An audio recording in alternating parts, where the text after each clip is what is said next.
உங்களுக்கு கண்ணில் ஈரத்தன்மை போய் ட்ரை ஆகி கண் பார்வை மங்களா இருக்க மாதிரி இருக்கா? இந்த முருங்கைப்பூவை பசும்பால்ல காய்ச்சி தினமும் சாப்பிட்டுட்டு வாங்க. ஒரே மாசத்துல டிஃபரன்ஸ் தெரியும். அதோட ஞாபக சக்தி அதிகரிக்க, சுகரை கண்ட்ரோலா வச்சிருக்க, ஸ்ட்ரெஸ்னால நரம்பு தளர்ச்சி வராம தடுக்க இந்த முருங்கைப்பூ நம்மளுக்கு ரொம்பவே ஹெல்ப் பண்ணுது. நான் இன்னைக்கு முருங்கைப்பூவில் முட்டை பொரியல் செஞ்சிருக்கேன். சொரா புட்டியே அடிச்சுக்கிற அளவுக்கு டேஸ்ட் அல்டிமேட்டா இருக்கும். எப்படி பண்றதுன்னு பார்க்கலாமா? இதை பண்றதுக்கு மண் சட்டில 2 டேபிள் ஸ்பூன் எண்ணெய், 1/2 டீஸ்பூன் கடுகு, சீரகம், உளுந்து, கருவேப்பிலை போட்டு தாளிச்சிட்டு ஒரு பெரிய வெங்காயத்தை சேர்த்து நல்லா வதக்குங்க.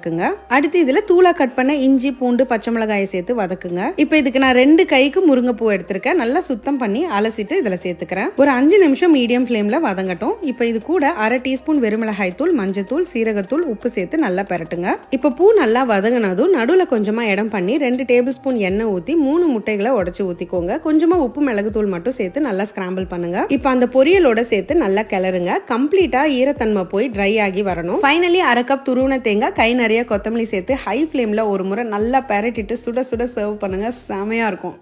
எப்படி?